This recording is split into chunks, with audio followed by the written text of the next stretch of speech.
পৃথিবীর শ্রেষ্ঠ আলেম ফজল আব্বাস খলিফা হারুনের ডান পাশে বসে আছেন। রাজ দরবার চলতেছে, খলিফার ইচ্ছায় না, রাজ দরবার চলতেছে আমার আল্লাহর ইচ্ছা। কারণ আলেমের কাছে কি আছে? আরো ধরে বলেন, আল্লাহ কোরআনে বলেন, শুধু আলেমদের কাছে কোরআন হাদিস নাই, ইন্নামা ইয়াখশাল্লাহ মিন ইবাদিহিল উলামা। নবী রাসূলের পরে আলেম বান্দারাই আল্লাহকে সব চাইতে বেশি ভয় করে। এটা আমার কথা না, আল্লাহর কথা। আলহামদুলিল্লাহ এভাবে চলতেছে, এক আধ বছর চলছে। কয় বছর? এক আধ বছর চলছে। খলিফা হারুন বসে আছে, ফজল আব্বাস বসে আছেন। ইতিমধ্যে এটা কিন্তু ফেকি আলোচনা, চিন্তা ভাবনা। ইতিমধ্যে একজন পাগল রাজ দরবারের মধ্যে ঢুকে বলতেছে, আমার কাছে বেহেশতের টিকিট আছে। আমার কাছে কি আছে? বেহেশতের টিকিট আছে। কেউ যদি নিবার চাও 1 লক্ষ টাকা দাও। চিন্তা করে দেখেন, কে ঢুকছে?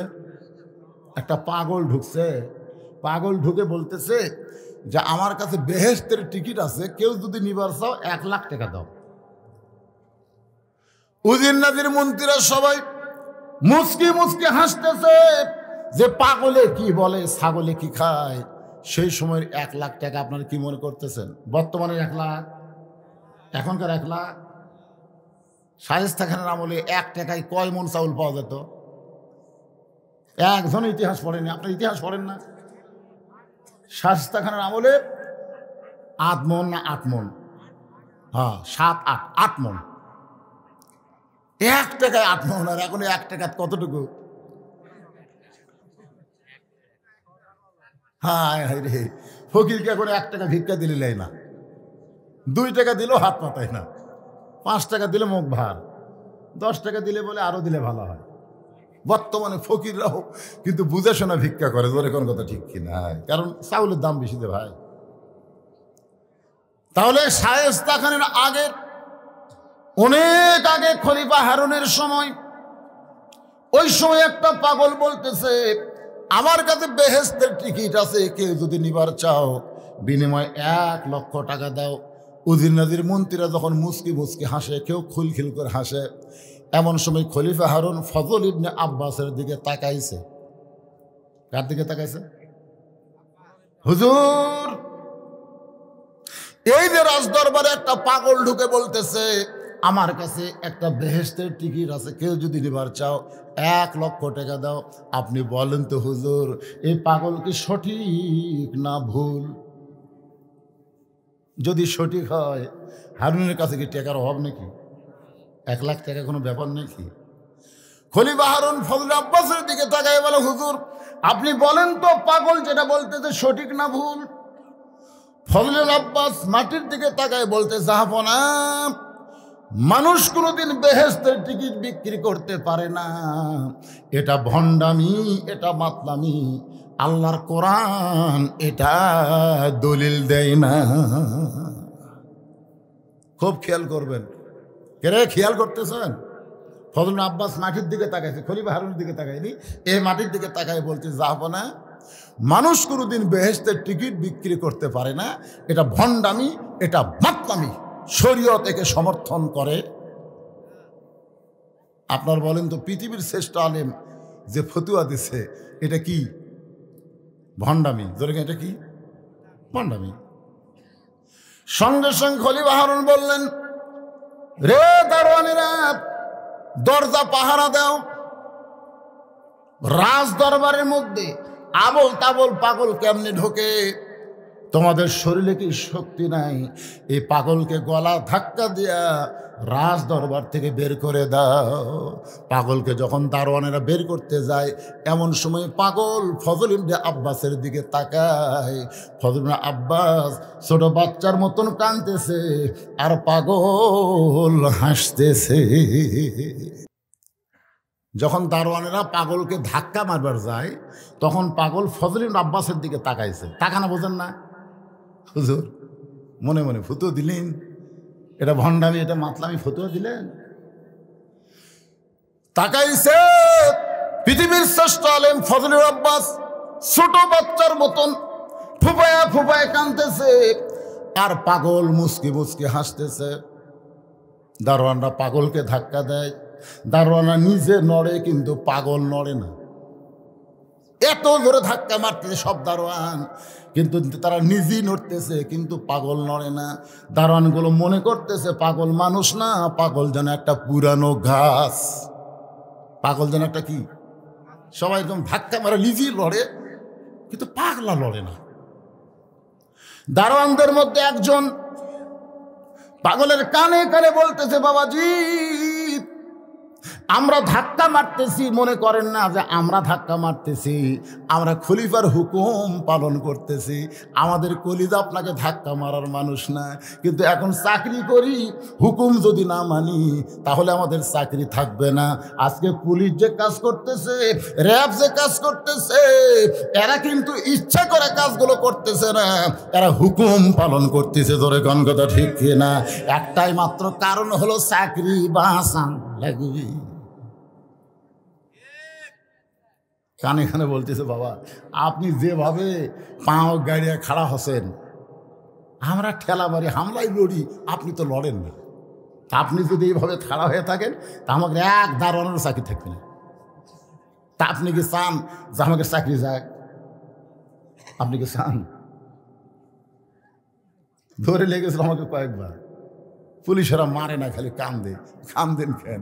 বলে হুজুর আমরা জানি তো, আমরা জানি আপনার দোষ নাই, কিন্তু চাকরি চাকরি। পাগলের কানে কানে এক দারোয়ান যখন বলেছে এবার যদি না নড়েন, না বার হন, তাহলে কিন্তু আমাদের চাকরি শেষ। এই কথা বলে যেই মাত্র ধাক্কা মারছে, সঙ্গে সঙ্গে পাগল হুমড়ি পড়ে যায়। পাগলের কপাল কেটে রক্ত ঝরতেছে। পাগল ডান হাতের মধ্যে বেহেস্তের টিকিট, ধরে খান সুবহানাল্লাহ, যেই টিকিট লক্ষ টাকা দিয়ে বেচবার চাই, টিকিটটা ডান হাতের মধ্যে, আর বাম হাতে রক্ত মুছতে মুছতে রাজ দরবার থেকে বের হয়ে যায়। রাজ দরবার থেকে পাগল যখন বের হয়ে গেল, এমন সময় রাজ দরবারের দোতলায় একজন মেয়ে মানুষ বসে আছে। ওই মেয়েটার নাম হলো জুবাইদা। জোরে কোন মেয়েটার নাম কি? হুজুর রাজ দরবারে আপনার মূল্যায়ন হয় নাই, রাজ দরবার থেকে আপনাকে গলা ধাক্কা করে বের করে দিয়েছে। হুজুর গো, আমি যদি বেহেশতের টিকিট কিনতে চাই তাহলে আপনি কি আমার কাছে বিক্রি করবেন? পাগল বলতেছেন, মা এই পাগলটা হলো ইসলামের ইতিহাসে বাহলুল পাগল। জোরে বলেন কি পাগল? মা বেহেশতের টিকিট নিতে গেলে 1 লক্ষ টাকা লাগবে, মা তুমি কি পারবে 1 লক্ষ টাকা দিতে? জুবাইদা বলতেছে, হুজুর আমার কাছে লক্ষ টাকা নাই, তবে লক্ষ টাকার চাইতেও দামি আমার একটা গহনা আছে, হীরা জহরত মণি মুক্তা দিয়ে তৈরি করা। এই লক্ষ টাকার দামি গহনার টাকার চাইতেও দামি গহনা যদি আপনাকে দিয়ে দেই তাহলে কি আপনি বেহেশতের টিকিট দিবেন? বাইলুল পাগল বলে, মা লক্ষ টাকা না দিলে লক্ষ টাকার চাইতেও দামি জিনিস যদি দিবার চাও তাহলে বেহেশতের টিকিট দিতে আমার কোনো আপত্তি নাই। পর্দার ওপার থেকে জুবাইদা গলার মালা খুলে বাহলুলকে দেয়, আর বাহলুল পর্দার ওপার থেকে ওই বেহেশতের টিকিট কেন জুবাইদার হাতে দিয়েছে। জুবাইদা তাকায় দেখে সাদা সফেদ একটা পাথরে খোদাই করে লেখা আছে, লা ইলাহা ইল্লাল্লাহু মুহাম্মাদুর রাসূলুল্লাহ মান কালা লা ইলাহা ইল্লাল্লাহু ফাদাখালাল জান্নাহ। জুবাইদা পাথরটা নিয়ে চুমা খাস।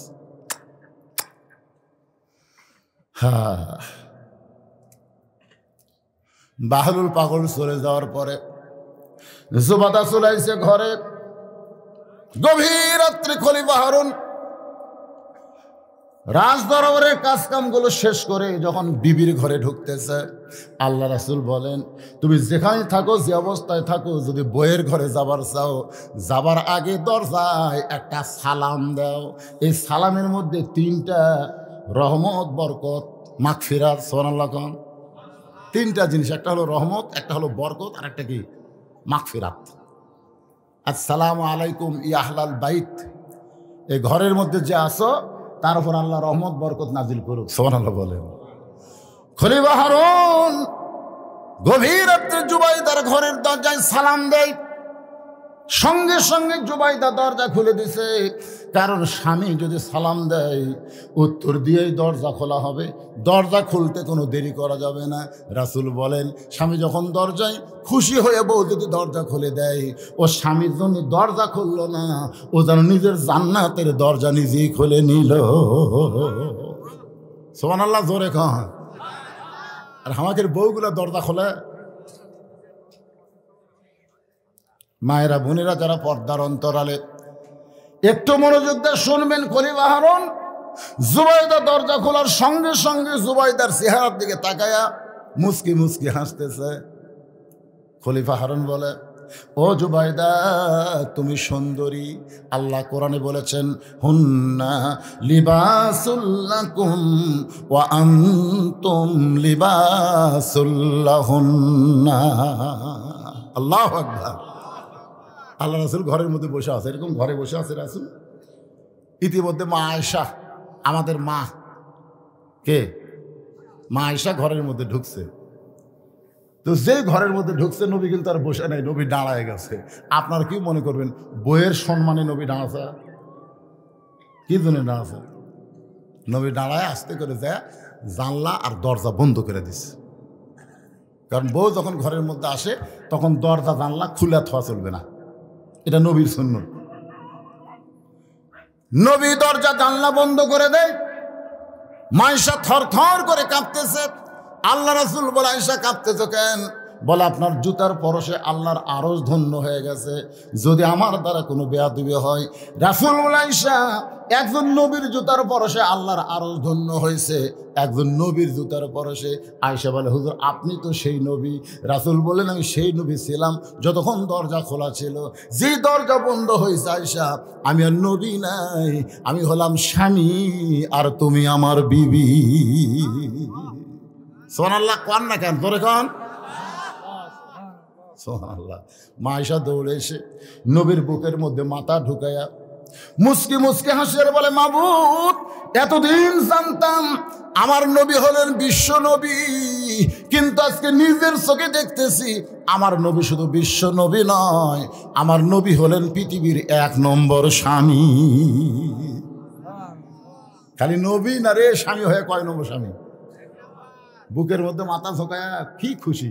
আল্লাহ রাসূল আয়েশাকে একটু মহব্বত করার জন্য ডান হাতখানা আমার দিকে তাকানি, ডান হাতখানা আয়েশার পিঠের উপর একটা ঠাসি মারছে। নিজের বউকে বুকের মধ্যে নিয়ে ঠাসি মারা সুন্নত। এই ঘুম পাড়তেছে, কি বুঝবি রে, এই কি বুঝবি রে, কে রে, এই কি ওয়াজ হচ্ছে রে? নিজের বউকে বুকের মধ্যে নিয়ে ঠাসি মারা কি কথা কর না কেন? ঠাসি মারা কি? তাই বলে প্রেমিক প্রেমিকাকে ঠাসি মারা সুন্নত না। আজকে ওটা ভালো পারে, কিন্তু এটা পারতেছে না। বুকের মধ্যে নিয়ে যখন ঠাসি মারছে, এমন সময় আল্লাহ বলে, জিবরাইল আর দেরি করো না, কোরআনের আয়াত নিয়ে নবীর কাছে যাও। জিবরাইল বলে, আল্লাহ, কোরআনের আয়াত নিয়ে তো নবীর কাছে বহুবার গেছি, এখনো যাব, কিন্তু এই মুহূর্তে বলার কারণ কি? আল্লাহ বলে, জিবরাইল, আমার নবী ঘরের মধ্যে যে আমল করতেছে, এই আমলে আমি আল্লাহর আরশ খুশি হয়ে গেছে। আল্লাহ বলতেছে, আমার নবী ঘরের মধ্যে যে আমল করতেছে, আমল মানে কি? আমল মানে কি? ইবাদত। আমল মানে কাজ। যে কাম করতেছে আমার আল্লাহর আরশ খুশি হয়ে গেছে। জিবরাইল মনে করছে নবী কি সেজদাত আছে না জিকির করতেছে, কি আমল করতেছে? আল্লাহ বলে, জিবরাইল যাও, কোরআনের আয়াত নিয়ে তাড়াতাড়ি ফেরেশতা জিবরাইল কোরআন আয়াত নিয়ে নবীর ঘরের দরজার বাইরে দাঁড়ায় সালাম দেয়া বলে, রাসূলুল্লাহ ঘরের মধ্যে কি আমল করতেছেন? আল্লাহ খুশি হইয়া কোরআনের আয়াত নাজিল করেছে, হুন্না লিবাসুল লাকুম ওয়া আনতুম লিবাসুল লাহুন্না। স্বামী হলো বিবির পোশাক, বিবি হলো স্বামীর পোশাক। সুবহানাল্লাহ কোন। খলিফা হারুন বলে, জুবাইদা তুমি সুন্দরী, নিজের বউয়ের সুন্দরী বলাও সদগার সোয়াব।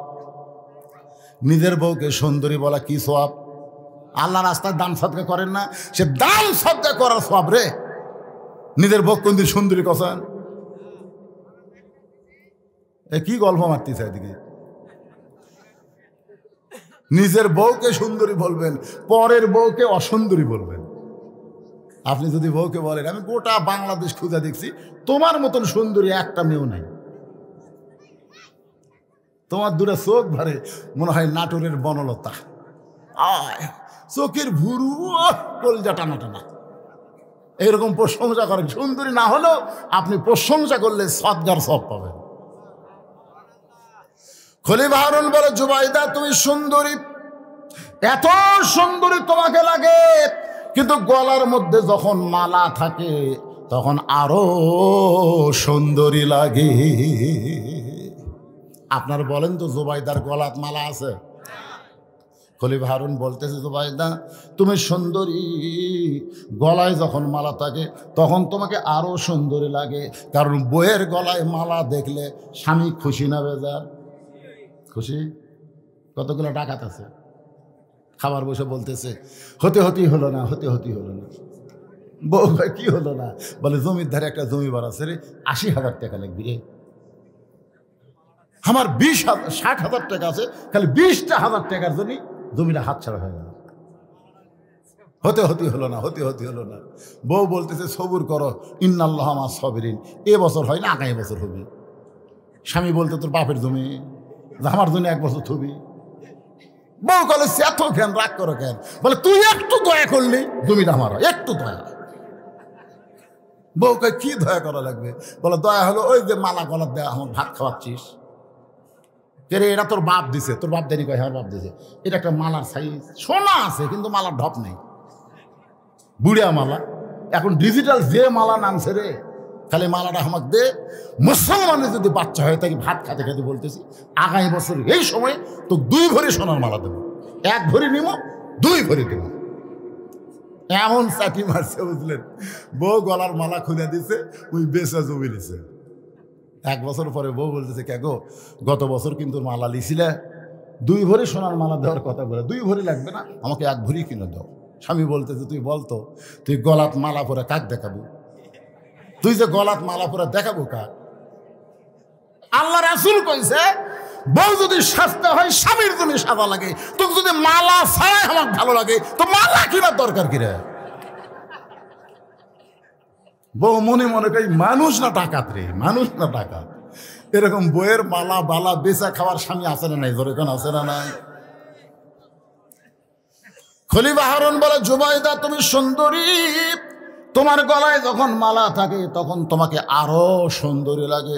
জুবাইদা বলে, স্বামী গো, ওই মালা আর কোনোদিন আমি পরে তোমাকে দেখাবার পারবো না, এই মালা আর কোনোদিন গলায় পড়তে পারবো না, এই মালা আর কোনোদিন আমার গলায় চলবে না। খলিফা হারুন বলে, জুবাইদা মালা কি তুমি হারিয়েছো নাকি? কয়েক লক্ষ টাকা দামের মালা তুমি কি করেছো?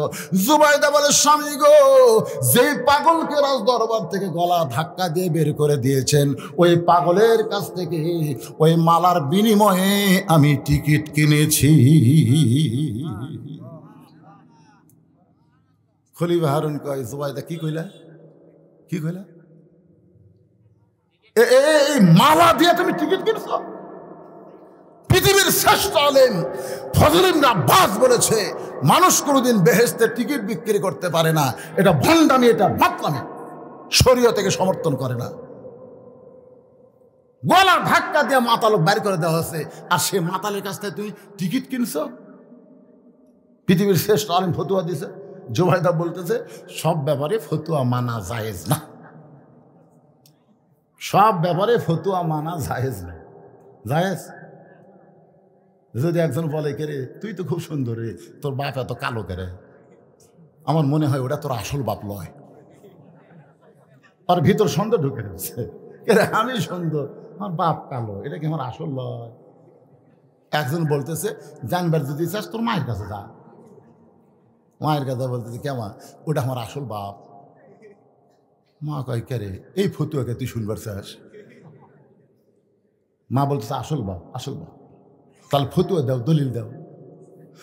মা কান্দার বলে মহাব্বত যদি হয়, বিশ্বাস যদি হয়, আব্বা ডাক, এইটা তোর আসল বাপ, আমি দলিল দিয়ে বুঝাবার পারবো না, কারণ সব ব্যাপারে ফতুয়া দলিল চলে না। জুবাইদা বলে আমার বিশ্বাস, আমার ঈমান বলেছে, যার কারণে আমি গলার মালা দিয়ে জান্নাতের টিকিট কিনেছি। খলিফা হারুন বলে জুবাইদা ঠিক আছে, তুমি ফতুয়া মানবা না ঠিক আছে, কিন্তু আমি যে তোমার স্বামী তুমি আমাকে মানো না, আমি যে তোমার স্বামী তুমি আমাকে মানো না। জুবাইদা বলে মানবো না মানে? রাসূল বলেছেন আল্লাহর পরে কাউকে যদি সেজদা দেওয়ার হুকুম থাকতো তাহলে প্রত্যেকটা স্বামীকে বউ সেজদা করা লাগতো, আল্লাহর পরে কাউকে সেজদা দেওয়া যাবে না। এই কথার দ্বারা রাসূল বুঝাইলেন বিবিদের কাছে সবচাইতে দামি হলো তার স্বামী। খলিফা হারুন বলে তাহলে পাগলের কাছ থেকে জান্নাতের টিকিট মালা দিয়া নিবা, একটা বার কি স্বামীর হুকুম নিবা না? এই মালা কিন্তু দেওয়ার সময় আমার হুকুম নেওয়া লাগতো, স্বামীর হুকুম ছাড়া কোনো কিছু করা যাবে এজরকম যাবে নাকি? জুবাইদা মুচকি মুচকি হাসে। খলিফা হারুন বলে জুবাইদা হাসতেছো কেন? বলে স্বামী আপনি জানেন না, যদি স্বামীর সম্পদ হয় সেখান থেকে বউ যদি খরচ করে তাহলে স্বামীর হুকুম লাগবে, আর বউয়ের সম্পদ যদি বউ খরচ করে তাহলে স্বামীর হুকুম লাগবে না। এই মালাটা আপনি বিবাহের সময় আমাকে দিয়েছেন মোহরানা। এই ফতুয়া বুঝলেন? ফতুয়া বুঝলেন? স্বামীর সম্পদ থেকে বউ যদি কিছু দিবার চায় নিবার চায় তাহলে স্বামীর কি লাগবে? অনুমতি লাগবে, হুকুম লাগবে।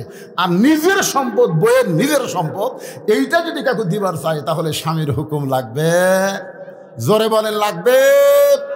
আর বউকে যেটা মোহরানা স্বরূপ দেওয়া হয় এই সম্পদের মালিককে। সবাই বললেন না, কারণ আপনার মনে হয় মোহরানা দেননি। দিছে? লিসে কি রে? দিছে, দেওয়া লাগবে। আপনার তো জোর করে লিসে।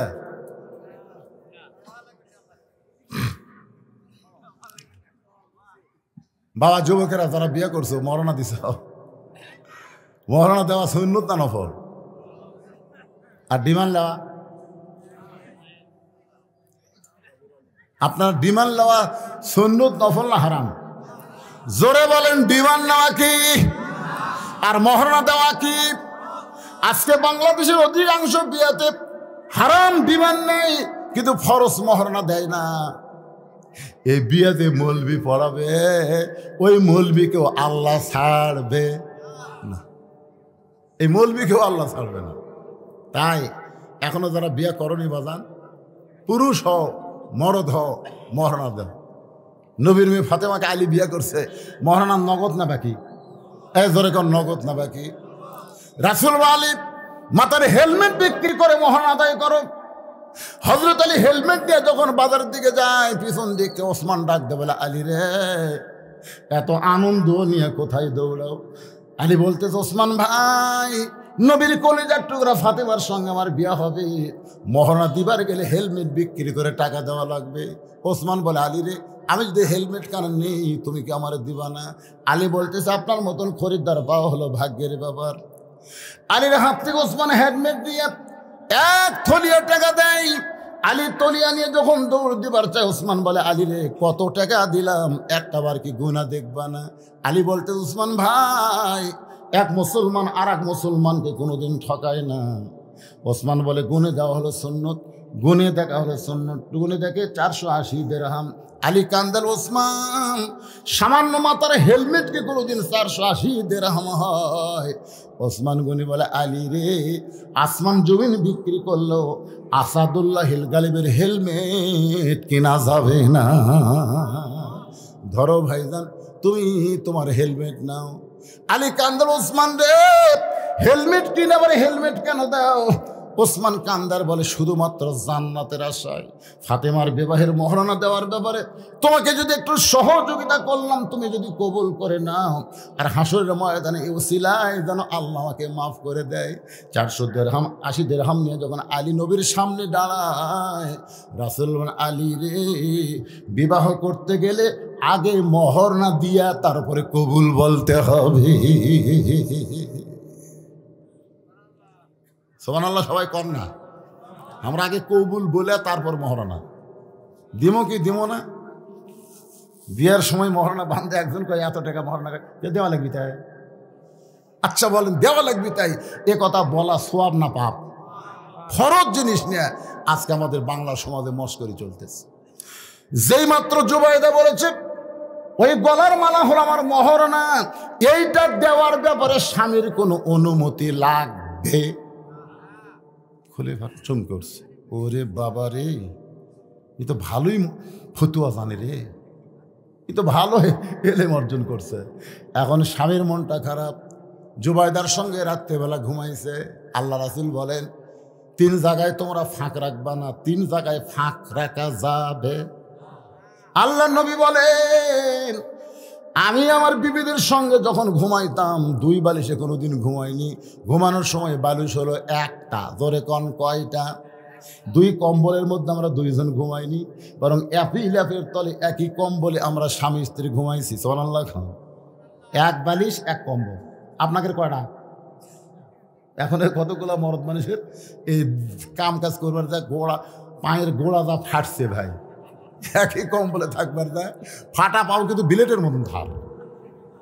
এই ঘুমের চোটে বইয়ের পাওতে একটা ঘষণ লাগছে, বউ কম্বলেতে ওরে মারে চিল্লা ওটা কয় মহারণা মাপ দিলাম, তুমি কম্বল পাল্টাও। 1 কম্বল থাকা যাবে না, ফাটা পাওলে সতেন গাই ফাটা পাও। এই জন্য ঘুমের আগে 2টা জিনিস করবেন, একটা হলো পায়ের গোড়াইতে ভ্যাসলিন দিবেন আর মুখটা ব্রাশ করবেন, মুখটা ব্রাশ করবেন আর পায়ের গোড়ালিতে ভ্যাসলিন দিবেন। কারণ আল্লাহ রাসূলের সুন্নত হলো স্বামীর মুখ বইয়ের মুখ মুখামুখি হয়ে ঘুমানো সুন্নত। ঘুমের পরে মুখ যেতে তাই থাক, কিন্তু শোয়ার সময় মুখের সাথে মুখ লাগে ঘুমানো সুন্নত। এখন এমন বিড়ি খাওয়া কাজে ভাই, ঘর ঢুকলি মনে ভোকরা পাটা ঢুকতেছে, তোর কথা ঠিক কিনা? মুখের সাথে মুখ লাগাবার ফতুয়া দিলে মেয়েরা কবে হুজুরে বাদ দেন। এই জন্য আমি বলতেছি দাঁত মেসক করা নবীর সুন্নাত, একটা বেরাস দিয়ে ঘুষে ঘুষে ঘুষে ঘুষে, বুঝলেন? তারপরে যে ফ্যান্টাসিকন যে কোনো একটা আতর মুখের মধ্যে দিয়ে ভ্যাসলিন পাও দিয়ে কম্বলের মধ্যে শুতেন। মাঝখানে কোনো ফাঁকা রাখা যাবে? 3 জায়গায় ফাঁক রাখা চলবে না। নামাজের কাতার করতে গিয়া মাঝে মাঝে ফাঁক রাখা যাবে না। কোরআনের মাহফিলে বসতে গিয়া মাঝে মাঝে ফাঁক রাখা যাবে না। স্বামী স্ত্রী ঘুমাতে গিয়া মাঝখানে ফাঁক রাখা যাবে না। জুবাইদা খলিফা হারুন একই সঙ্গে ঘুমাবার চাই, কিন্তু খলিফার হারুনের মনে বড় কষ্ট, কারণ বউডা মাতালের কাছ থেকে দামি সম্পদ মালা দিয়া ভণ্ডামি মাতলামি বেহেস্তের টিকিট কিনছে, এদিনে মনটা বড় খারাপ। জুবাইদা যখন খলিফা হারুনের কাছে আসবার চাই, খলিফা হারুন বলে সরিয়া যায়, সরিয়া যায়, মানে কাছে নিবি না। খাটের এক মাথায় খলিফা হারুন ছুটছে, জুবাইদা কাছে আসবে, ফাঁক থাওয়া যাবি না। তো যে আসে তখন স্বামী আরও সরে যাবে। জুবাইদা দেখলো আর সরল তো পড়ে দেবি, দরকার নাই, আমাকে তখন নিবার চাচ্ছে না। রাসূল বলেছেন স্বামী যদি কোনো সময় বউকে কাছে নিবার না চায়, স্ত্রী যেন জোর করে স্বামীর কাছে যায়ও না। কারণ এখন যে অবস্থা, তেলের দাম 100-200 টাকা, চাউলের দাম 70 টাকা, সব জিনিসের দাম বেশি ভাই, আর কামাই কম। ওই সবসময় চিন্তা করে আগামীকাল কীভাবে চল মরে, এ চিন্তা করতেছে আর হিসাব করতেছে। দিন গেলে গায়ে 500 টাকা, আমার খরচ এত টাকা, কি করে সংসার চালায়। এখন বউ খালি খুশখুশ করতেছে, খুশখুশ। আগুন জ্বলছে, সংসার চলবি কি করে, এ খুশখুশ করিস কেন? এই জন্য আল্লাহ রাসূল বলেছেন স্বামী যদি কাছে চায় তাহলে তোমরা যাইও, জোর করে যাইও না। জুবাইদা দেখতেছে আমি যাবার চাই কিন্তু স্বামী সরে যায়, এই জায়গায় তো জোর করে যাওয়ার দরকার নেই। মনে কষ্ট নিয়ে জুবাইদা ঘুমায় গেছে, খলিফা হারুন ঘুমায় গেছে। 2 জনে যখন ঘুম, এমন সময় খলিফা হারুন স্বপ্নে দেখতেছে, আল্লাহওয়ালাদের স্বপ্ন হলো নবুয়তের 46 ভাগের 1 ভাগ, জোরে কোন সুবহানাল্লাহ। খলিফা হারুন স্বপ্নে দেখতেছে জুবাইদা দুনিয়াতে নাই, জুবাইদা দোল খাইতেছে জান্নাতের দোলনায়। এত সুন্দরী জুবাইদা, জুবাইদার পরনের পোশাক এত সুন্দর যেন আলো বের হচ্ছে। জুবাইদার গলার মালা এ যেন দুনিয়ার কোনো মালা নয় রে, এ যেন জান্নাতের মালা পরে বসে আছে। খলিফা হারুন স্বপ্নে জুবাইদাকে জান্নাতের দোলনায় দোল খাওয়া দেখে বাস্তব মনে করে জুবাইদার কাছে যখন যাবার চাই, জুবাইদা বলে, স্বামী গ, আপনি আছেন দুনিয়ায় আর আমি আছি জান্নাতে। ওই পাগলের কাছ থেকে জান্নাতের টিকিট কেনার কারণে আল্লাহ পাক আমাকে জান্নাত দিয়েছে, আপনি আসবার চাইলেও তো আমার কাছে আসতে পারবেন না। খলিফা হারুন বলে, তুমি আমার বিবি, আমার দাবি তোমার কাছে যাবার চাই। এই স্বপ্নকে বাস্তব মনে করে জুবাইদার কাছে যখন যাবার চাই, কে যেন একটা ধাক্কা মারছে।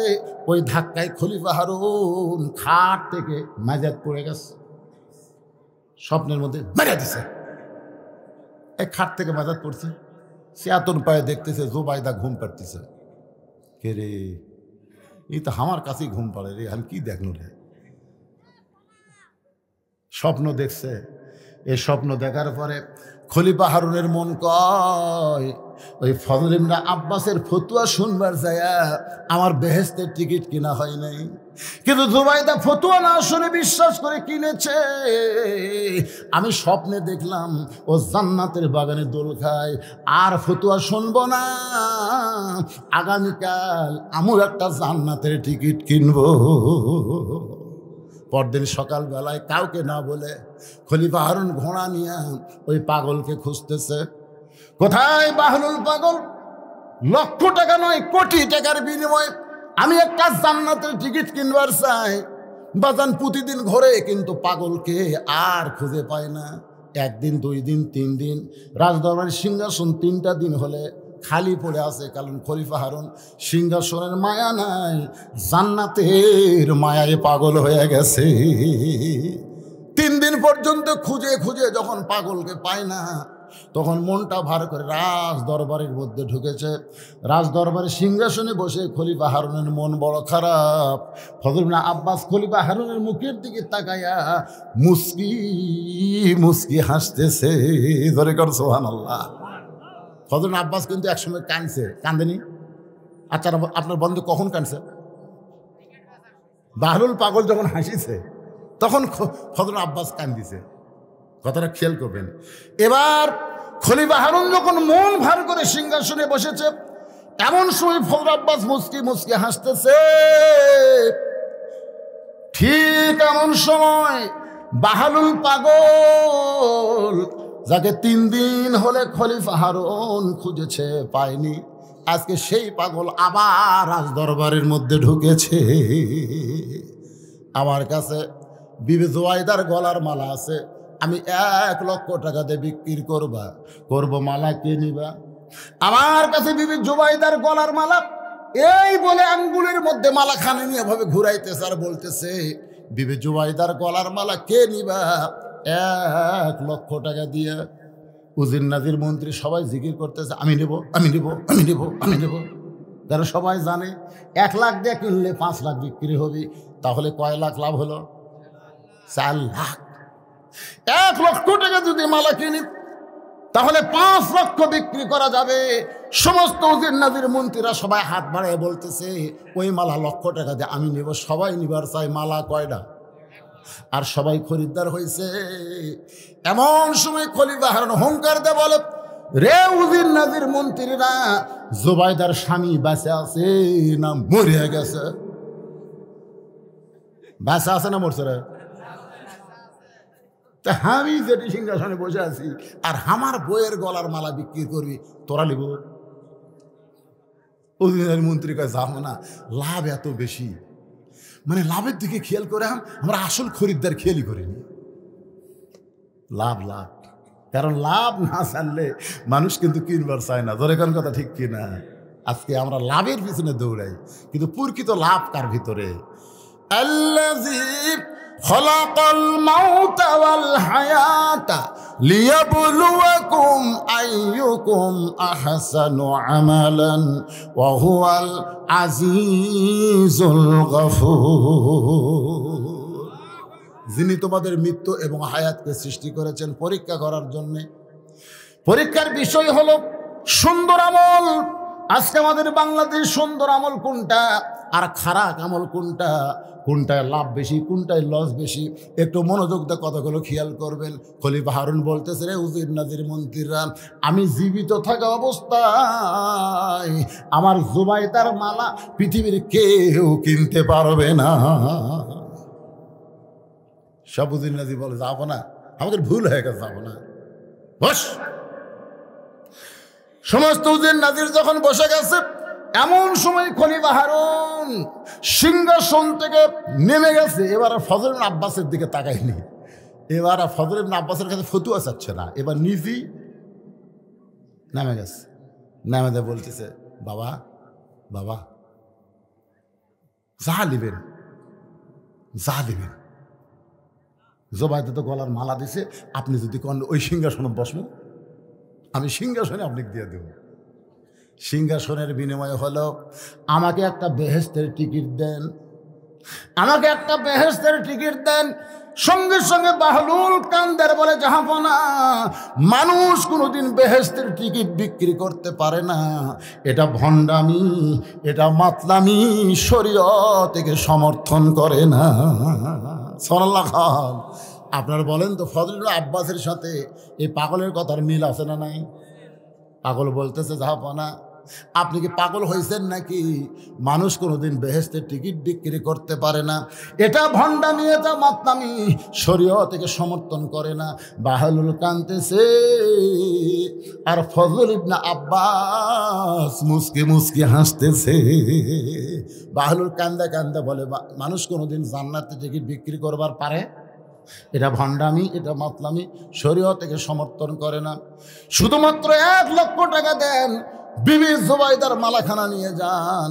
এবার খলিফা হারুন রাজকোষ থেকে 1 লক্ষ টাকা দিয়ে বিবি জুবাইদার মালাখানা যেই মাত্র নিয়েছে, এবার বাহলুল পাগল 1 লক্ষ টাকার থলিয়া নিয়ে যখন রাজদরবার থেকে বের হবার চায়, এমন সময় 40 জন মানুষ একটা মানুষের গলায় রশি লাগায়া রাজ দরবারের মধ্যে ঢুকতেছে। আমার কথা কি খেয়াল করছেন? যখন কয়জন? এই শোনেন, একটু মনোযোগ দিয়ে শোনেন। 40 জন মানুষ একটা মানুষের গলায় দড়ি লাগায়া রাজ দরবারের মধ্যে ঢুকেছে। উজির নাজির মন্ত্রী খলিফা হারুন সহ আলেম ফজল আব্বাস তাকায় দেয়, কে রে? গরু ঘোড়া, গরু গাধার ছাগলের গলাত রশি লাগে, এই মানুষের গলাত রশি লাগাছে কেন? এই দেশে কি মানবতা নাই? এর গলাত রশি লাগায় তোরা 40 জন মানুষ কেন হয়েছ? বলে, জাহাপনা, যার গলাত রশি লাগাইছি তার নাম হলো আবুল হাসান। যেরকম তার নাম কি? আবুল হাসান। এই আমার কাছ থেকে টাকা খরচ হয়েছে, কারো কাছ থেকে 1000, কারো কাছ থেকে 2000, কারো কাছ থেকে 3000, সর্বসাকুল্যে 1 লাখ। 1 লাখ টাকায় 40 জন আসতে খরচ দিছে। আজকের দিনে টাকা দেওয়ার কথা, সবাইকে তারিখ দিছে, আজকে টাকা দিবে। আমরা এই 40 জন লোক আর বাড়ির টাকা লিবার যা দেখি ওই ঘুরতেছে। আমরা কইলাম, কে রে টাকা? কই ভাই, টাকা যদি লিবার চাস তাই, টাকা লিবার চাস তাই, তো টাকা লিবার চাস 40 জনকে একটা জায়গা দিয়ে দেয়। বলতেছে, এই দেখ, তোর কাছ থেকে 40 জনের কাছ থেকে 1 লাখ টাকা নিয়ে আসে আমি নবীর ঘর মাদ্রাসা বানাচ্ছি রে। অনেক সময় মানুষের কাছে 10 টাকা 20 টাকা করে দাম চাচ্ছি, কেউ দেয়নি, তো নিয়ত করছি খরচ করা হলেও কর্ম।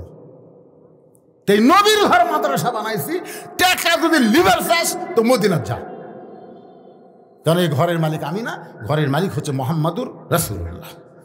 টাকা যদি লিবার চাস মদিনার যা।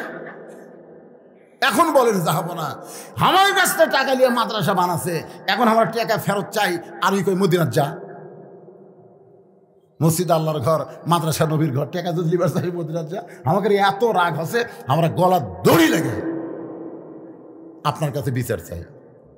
খলিফা হারুন ফজল ইবনে আব্বাসের দিকে তাকায় বলতে, তো হুজুর, 40 জন মানুষের কাছ থেকে 1 লক্ষ টাকা খরচ নিয়ে নবীর ঘর মাদ্রাসা বানাইছে, এখন টাকা ফেরত চাইলে বলে মদিনার যা। আপনি বলেন তো এইটা কি জায়েজ? ফজল আব্বাস বলতেছে, নিয়ত ভালো কিন্তু তরিকা ভালো না। নিয়ত মানে কি? নিয়ত ভালো, নবীর ঘর মাদ্রাসা বানাবে, নিয়ত ভালো না খারাপ? কিন্তু তরিকা মানে নিয়ম, তরিকা মানে নিয়ম ভালো না। খলিফা হারুন বলে তাহলে কি করা যাবে? বলে এ আবুল হাসানকে জেলখানায় বন্দি করেন।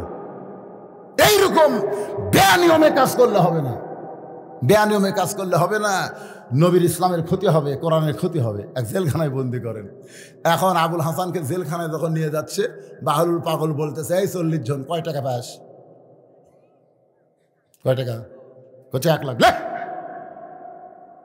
40 জনের কাছে বাহলুল পাগল 1 লক্ষ টাকা বন্টন করে দিয়ে আবুল হাসানের কাছে গিয়ে বলে জাহাপনা 40 জনের কাছে করজ নিয়ে 1 লক্ষ টাকা দিবার পারেনি বলে তাকে জেলখানায় রাখতেছেন। আমি তার পক্ষে জামিন নিয়ে 1 লক্ষ টাকা পরিশোধ করে দিলাম। এখন বলেন তো আবুল হাসানের খবর কি? হযরত আব্বাস বলতেছে আবুল হাসানের খবর হলো জেলখানায় যাওয়া লাগবে না, তবে তুমি যদি চাও তাকে সঙ্গে নিবার পারো। বাহলুল পাগল আবুল হাসানের হাতটা ধরে বলতেছে ভাইজান তোকে এমন একটা জগতে নিয়ে যাব যে জগতে গেলে তুই আল্লাহ রাসূল পেয়ে যাবি। বললে আবুল হাসান বল এই পাগলের সঙ্গে তুই কি সেই জগতে যাবি? তোকে এমন একটা জগতে নিয়ে যাব যে জগতে গেলে আল্লাহ রাসূল পাবি। আজকে আমার সামনে যারা কষ্ট করে বসে আছেন, আমি আল্লাহর কোরআন দিয়ে নবীর হাদিস দিয়ে আপনাদেরকে এমন একটা জগতে নিয়ে যাব, এই বাংলাদেশের ফেস্টা জগৎ না, এমন একটা জগতে নিয়ে যাব যেই জগতে গেলে আল্লাহ রাসূল পাওয়া যাবে। আপনারা কারা কারা যাবেন আল্লাহকে একটু হাত দেখান তো দেখি। লিল্লাহি তাকবীর, হাত নামান। মাশাআল্লাহ, খুব বেশি কিন্তু বাজেনি। না না, 11টা বাজতে এখনো 10 মিনিট কম নাই। 11টা বাজতে এখনো 10 মিনিট কম। আমি যখন উঠছি কাঁটায় 9:30, 9:30 মাইক ধরছি, এখন 11 বাজতে 10 মিনিট বাকি। ওই জগতে যাইতে গেলে একটু ফ্রেশ হওয়া লাগে, ফ্রেশ। যেরকম মসজিদের মধ্যে ঢুকবার গেলে শরীর পাক, কাপড় পাক, নামাজের জায়গা পাকের পাকটাকে দরকার আছে না? এই ওটা কে উঠলো রে? কে উঠলো রে? না এখনো হাত তোলেননি, আপনারা হাত তোলেননি। হাত তুলেছেন কেন বলেন? ওই জগতে আপনারা যাবেন যে জগতে গেলে আল্লাহ রাসূল পাওয়া যাবে। আমরা আল্লাহ রাসূল চাই কি চাই না? যখন চাই কি চাই না, সেই জগতে আপনাদেরকে নিয়ে যাব। এই যাওয়ার আগে আপনারা যদি ওঠেন, একজনের সাইড থেকে বলতে কি আদায় করবি নাকি? তরিকা নিয়ত ভালো কিন্তু তরিকা খারাপ। আজকে আমরা সকলেই চাই আল্লাহর কোরআনের মাদ্রাসা চালু থাক, জোরে কোন কথা ঠিক কি না? কিন্তু প্রাইমারির জন্য সরকার হাজার হাজার টাকা, কোটি টাকা বাজেট করে, আর এই মাদ্রাসার জন্য সরকারের ব্যাংকে 1 টাকাও নেই।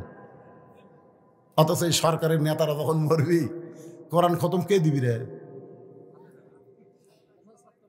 আপনারা কন প্রাইমারি ছাত্র যাবি না মাদ্রাসারা যাবি? যে প্রাইমারির জন্য কোটি কোটি টাকা খরচ করছে সেই প্রাইমারির 1 টাকাও ডাকবে না, প্রাইমারি সারও করুক ডাকবে না। ওই নেতার বেটা এসে মাদ্রাসার বারান্দাত বলবি হুজুর, কি সুর! আমরা কিন্তু মাঝে মধ্যে হুজুর শুনি, আয় হায় সেই সুর রে। হুজুর আমার আব্বা মরে গেছে, হুজুর আপনার গ্রুপকে পাঠান, হুজুর আপনার গ্রুপ আমার বাবার জন্য 1 খতম কোরআন পড়ে বাবাকে একটু জান্নাত থুই আসুক হুজুর। তখন মাদ্রাসা এই যে 30 পারা কোরআন 30 পারা করে লিখছে, 30 জনক বলতেছে 1 পারা করে পড়বো। আর 30 জন তো বুঝতেছেন মাদ্রাসার খাওয়া তো খালি ডাল ঘাটি আর পাতলা পাতলা খাওয়া। নিয়ত করছে আজকে হবি ভাই, খুশি হয়ে খালি ধিং ধিং করে লাফায়। আবার মাদ্রাসার ছাত্র মাঝে তো যাই তো খালি টিং টিং করে লাফায়।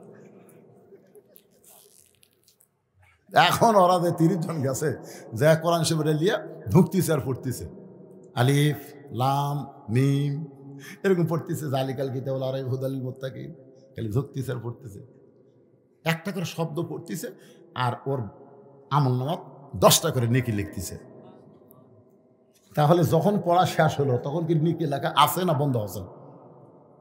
আপনার কি মনে, পড়া শেষ নেকি লেখা কি হচ্ছে না বন্ধ হয়ে গেছে? নেকি লেখা বন্ধ হয়ে গেছে। তখন হুজুরটা বলতেছে 1 খতম হচ্ছে, জি হুজুর। তখন হুজুর বলতেছে আল্লাহ আল্লাহ নেতা মরে গেছে, আল্লাহ মাসুম বাচ্চারা সে 1 খতম কোরআন পড়লো, আল্লাহ এর যা সব হয় নেতা দিয়ে দাও আল্লাহ। তখন ফেরেশতাকে আল্লাহ এরা পড়তে পড়তে আর কি নিকে লেখা শেষ, এখন তো হুজুর আবার চালান দিবার চাই, একই নাকি কয়বার।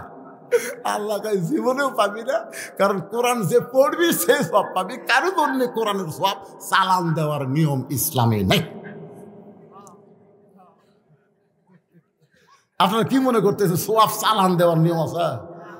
আজকে এই কথাটা আমার নেতা করে বুঝার ভারিনি, যার কারণে তাদের সন্তান কোরআনের মাদ্রাসায় পড়ে না, প্রাইমারি কেজি কিন্ডারগার্টেনে পড়ে। জোরে কোন কথা ঠিক কিনা? আর এই জন্য ওই স্কুলগুলো সরকার চালায়, আর এই মাদ্রাসায় পড়ে গরিবের সন্তানেরা।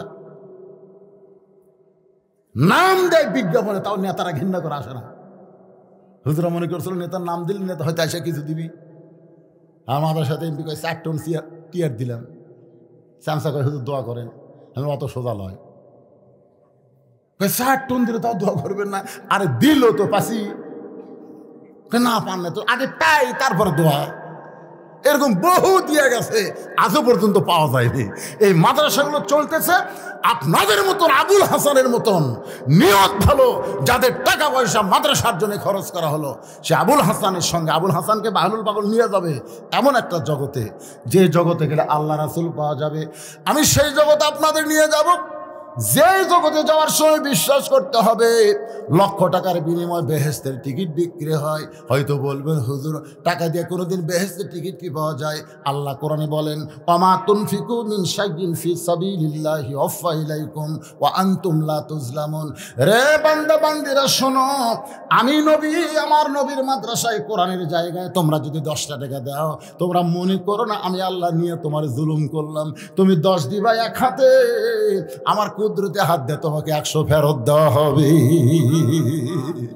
ফাতেমা এসে কান্দার বলে স্বামী গো, ও গো স্বামী, হাসান হুসাইন না খেয়ে কানতে কানতে ঘুমায় গেছে। ঘুম থেকে চেতন পায়ে বলবে খাবার দাও মা, খাবার দাও। আমি ফাতেমা কোথায় খাবার পাবো? আমি জানি আপনার কাছেও তো কোনো টাকা পয়সা নাই।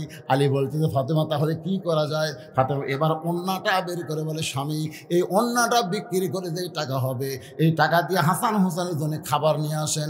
হযরত আলী ফাতেমার ওন্নাটা পকেটের মধ্যে নিয়ে বাজারের মধ্যে ঘুরতেছে, ওন্না বিক্রি করার টাকা দিয়ে খাবার কিনবে, কিন্তু ওন্না বের করার সাহস পাচ্ছে না। কারণ বের করলে যদি কেউ জিজ্ঞাসা করে আলী ভাই ওন্নাটা কার, যদি বলে আমার বউ ফাতেমার, তাহলে জনগণ বলবে বইয়ের জিনিস যে বেচা খায় সেই স্বামী দুর্বল।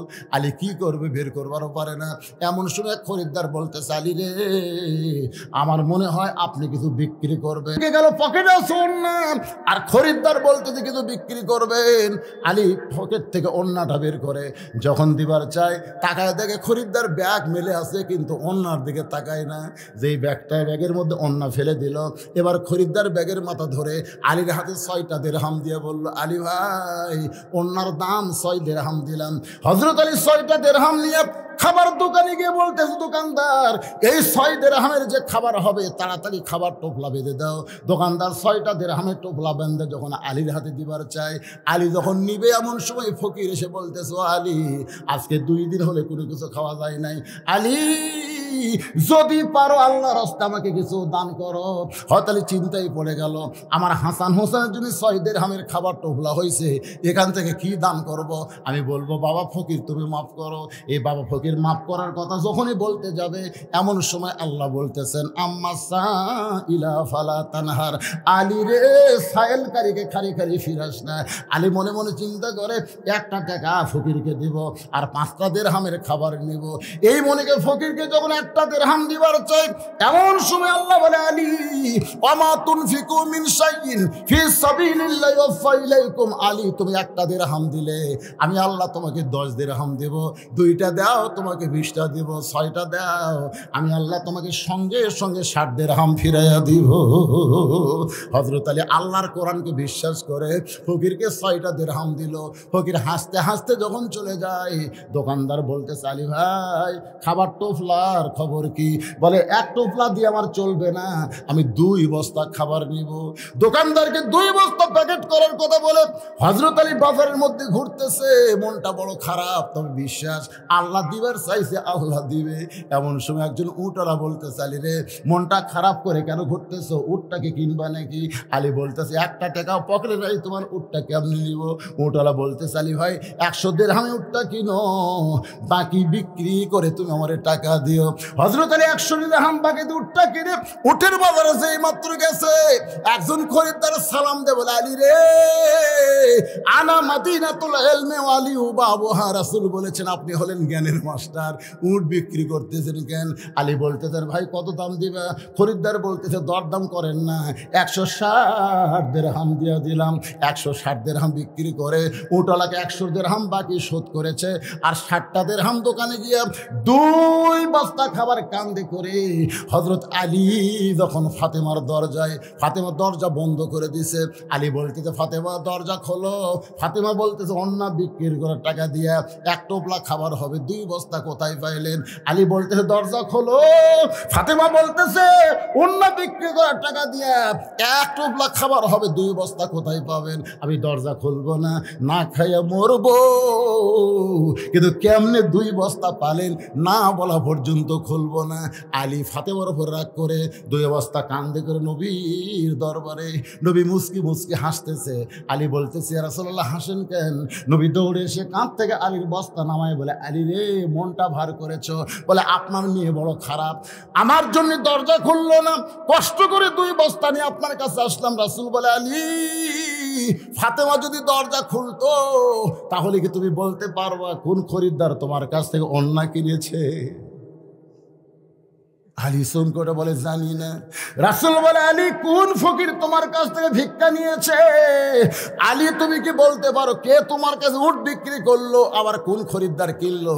আলী বলতেছে আমি জানি না, যা জানে আমার আল্লাহর নবী রাসূল জানি। ধরে কোন সুবহানাল্লাহ।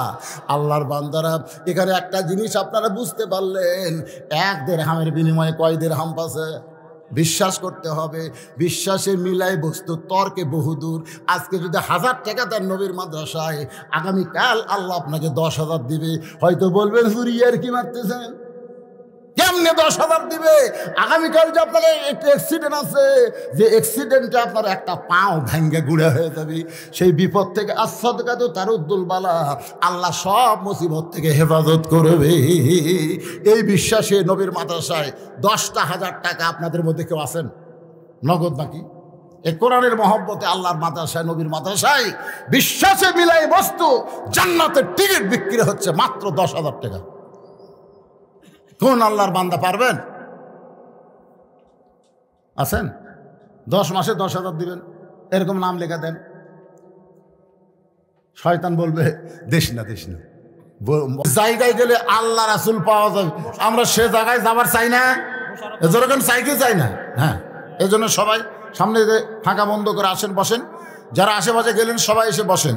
লা ইলাহা ইল্লাল্লাহ, লা ইলাহা ইল্লাল্লাহ, লা ইলাহা ইল্লাল্লাহ মুহাম্মাদুর রাসূলুল্লাহ সাল্লাল্লাহু আলাইহি ওয়াসাল্লাম।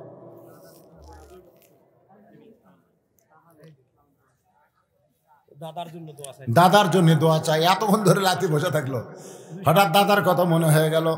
দাদার রুহের মাগফিরাতে 500 টাকা দান করে দোয়া চাই। আমরা দোয়া করি আল্লাহ দাদার কবরটাকে জান্নাতের টুকরা বানায় দেখ। জোরে কোন আমিন। কে দিল? 500 কে দিল? হোসেনপুরের আল্লাহ একজন বান্দা 500 টাকা দান করেছে। আল্লাহ দান। এই গামছা ভালো করে ধর রে বাবা রে, গামছা ধরে পারে না, এই ঘুমোর থেকে তুলে ফেটে দিচ্ছে। এটা কোন দিক ধরতেছে? একজন গামছাটা ধরে দেখে দেন না কেন ভাই? আপনারা বড় মানুষ বোঝেন না কিভাবে ধরা লাগে? এখন বোধ 1 টাকাও পড়েনি ওর গামছা।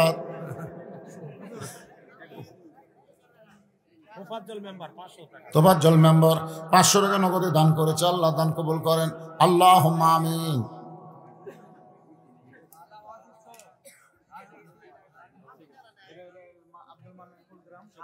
এই দেন তো দেন, গামছার মধ্যে সবাই দেন, 10, 20, 50, 100 যে যা পারেন আল্লাহর রাস্তায় দান করেন, সবাই দান করেন বাবা। মনে করবেন এটা জীবনের শেষ দান, আগামীতে আর দান করার হয়তো হায়াতি নেই। আমরা অনেক সময় মনে করি বহুদিন বাঁচবো, আল্লাহ ভাইয়ের বাঁচবি না, যে কোনো সময় আমাদের মৃত্যু হবে। যেটাই আমল করবেন নেক আমল মনে এটাই শেষ। দেলোয়ার হোসেন কিপুর বাজিতপুরের দেলোয়ার 1000 টাকা দান করেছে নবীর মাদ্রাসায়। আল্লাহ দেলোয়ারের দানকে আল্লাহ আপনি কবুল কর, আল্লাহুম্মা আমিন। মাদ্রাসার সেক্রেটারি নাই, মাদ্রাসার সেক্রেটারি নাই, কে দিছে? আগে সব আদায় করছেন, আদায় আগে হয়েছে। মাদ্রাসার সেক্রেটারি মাহবুল আলম মঞ্জু সাহেব, উনি 5000 টাকা দান করেছে। আল্লাহ ওনার দানকে কবুল করেন। এ টাকা পয়সা তাকে হিসাব দিচ্ছে কেশিয়ার, সেটা নেই আছে? কেশিয়ার আছে? কেশিয়ার 1000 টাকা, মানে আগে হুজুরের কাছে বলে দিচ্ছে। সেটা আমার কর, কারণ মাদ্রাসার কার্যকরী কমিটির মধ্যে যারা থাকে তারা যদি দান না করে তো মাদ্রাসার বরকত থাকে না। এই জন্যে মাদ্রাসার দাতা সদস্য হবেন, মাসে 100, বছরে 1200 টাকা দেবেন, এরকম দাতা সদস্য মাদ্রাসাতে আছে। মাসুদ 500 টাকা নগদে দান করেছে, আল্লাহ কবুল করেন। মাদ্রাসার সদস্য আছে ভাইজান, মাদ্রাসার দাতা সদস্য আছে, দাতা সেটা কিভাবে নিয়ম কি? কত বছরে কত? 500 অথবা 1000 অথবা 1 মণ ধান, আপনি যেটা পারেন। এই মাদ্রাসার সদস্য হবেন, বদরি সদস্যর সওয়াব পাবেন, দাতা জান্নাতি সদস্য আল্লাহ কবুল করুক, জোরে করে আমিন। যদি কেউ এরকম নতুন হতে চান তো নাম লেখাই দেবেন, হুজুর প্রত্যেক বছর আমি মাদ্রাসার জন্য 1000 টাকা করে দিব। এটাই থাকবে, এটাই জান্নাতের ব্যাংকে আল্লাহ অ্যাকাউন্ট করে দিবে। দুনিয়ারই সম্পদ দুনিয়াতে রবে, ফকির হয়ে মানুষ কবরেতে যাবে। বাপের জন্য দোয়া চাইয়া 500 টাকা 1 বছর সিমেন্ট করলো দান, আল্লাহ কবুল করে বাবের কবর জান্নাতের টুকরা বানায় দেন, আল্লাহুম্মা আমিন। একটু জিকির করেন, লা ইলাহা ইল্লাল্লাহ, লা ইলাহা ইল্লাল্লাহ, লা ইলাহা ইল্লাল্লাহ, লা ইলাহা ইল্লাল্লাহ, লা ইলাহা ইল্লাল্লাহ, লা ইলাহা। জোহরের ফরজ হলো কয় রাকাত? জোরে কোন কয় রাকাত? 1 রাকাতের মধ্যে আমি মনে ভুলে গেছেন, 1 রাকাতের মধ্যে আমি ছিলাম, 2 রাকাতের মধ্যে আমি ছিলাম, কিন্তু 3 রাকাতে আমার ভিতরে আমি ছিলাম না। নামাজও দাঁড়ানোর পরে আমাদের এরকম হয় না? যেরকম হয় কি হয় না? হয়।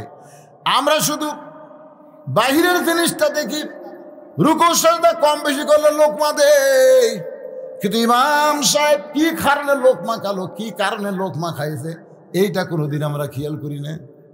আচ্ছা, ইমাম তো প্রতিদিন আসর 4 রাকাতে পড়ায় না ভাইজান? হঠাৎ একদিন 3 রাকাতে বসলো, কি কারণে বসলো, এই কারণ কি আপনার খেয়াল করছেন? ওই পাগল কিন্তু সেই কারণ খেয়াল করছে, যার কারণে বলছে ইমাম নাই রে, ইমাম নাই রে, আমাদের চোখ নাই, আমরা বুঝবার পারি না। আমি এক ইমামকে বলছিলাম, ভাই হঠাৎ আসরের নামাজ 4 রাকাতে 3 রাকাতে আপনি বসেন কেন? ইমাম বলতে, হুজুর আপনি তো ইমামতি করেন না, খুব বিপদ আছে হুজুর। এই যে হঠাৎ বসা, এটা কিন্তু আমাদের আগে হয় না, এটা মাসের শেষের দিকে হয়। কোন সময় হয়? মাসের শেষের দিকে, যখন কেশিয়ার আমার পেছনে নামাজ পড়ে, কিন্তু মাস শেষ হলে আমাকে কেশিয়ারের পাশে ঘোরা লাগে। ইমাম ঘুরতেছে কার পাশে? কেশিয়ারের পাশে ঘুরতেছে। ক্যাশ আসা, মাস গেল, বেতন দিমো বারে মারে খামো, তোমরা এত টাকা করো কেন? ইমাম কাছে আসা, আমি সারা মাসে বলছি, মাস গেছে তখন বলতেছি, এখন দেন। কেশিয়ার বলে, ঠিক আছে, আগামীকাল জোহরের পরে দেবো, যাও। ইমাম সাহেব তো খুব খুশি, জোহরের পরে বেতন দিবি। বাড়িতে এসে বউকে সকালে বলতেছে, কি কি লাগবে আমার বাজার লিস্টি করে দাও আর ব্যাগ দাও, আজকে জোহরের পরে কিসের টাকা দিবি, সেই টাকা দিয়ে আজকে বাজার করো মহাদেবপুরে। বউ তো সেই 1 মাসের বাজারের তালিকা দিছে, 2টা বড় ব্যাগ দিছে। ওই ব্যাগ আর তালিকা পকেটে দিয়ে জোহরের নামাজ পড়ছে মসজিদে। নামাজ পড়া শেষ করে কেশিয়ারের বাড়িতে গেছে। চাচা বাড়িতে আছেন? বাড়ির চাচি বলতে, তোমার চাচা তো বগুড়া শহরে গেছে। ইমাম কয়, কি কয়? আজকে না বেতন দেওয়ার দিন। কেশিয়ার বউ বলে, খালি টাকা করো, বারে তোমরা আলে মানুষ এত টাকা করো। আপনার বলেন টাকা করছে না দিবার চাচা? পকেটত কি? বাজারের তালিকা। হাতত কি? কেশিয়ার কোথায়? কেশিয়ার বউ বলতেছে আজ না হয় কাল দিব, অসুবিধা কি? এখন ইমামের বউ বাড়িতে কি মনে করে বসে আছে? আজকে বাজার নিয়ে আসবি সেই রকম, কিন্তু মাঝখানে কি ঘটে গেল? কিছুক্ষণ পরে আসরের নামাজের সময় হয়েছে। আসর নামাজের সময় ইমাম সাহেব পকেটে কিন্তু তালিকা আছে, আর ব্যাগ হচ্ছে মেম্বরের ওপর। মেম্বার হচ্ছে আল্লাহু আকবার। 1 রাকাত 2 রাকাত নামাজ ঠিকই আছে, কিন্তু 3 রাকাত নামাজের মধ্যে যেটা আছে তখন মিন শারিল ওয়াসওয়াসিল খান্নাস। খান্নাস বলতে যে কে রে, নামাজ তো ভালোই পড়াচ্ছ, পকেটে তো আছে বাজারের তালিকা, মেম্বার ওপর ব্যাগ, টাকা।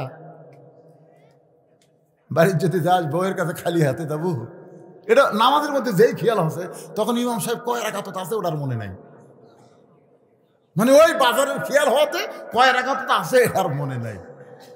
এখন কি করবি রে, 3 রাকাত না 4 রাকাত, 3 রাকাত না 4 রাকাত। মন বলতেছে বসে দেখ কি হয়, বসে দেখ, 4 না 3 বসে দেখ।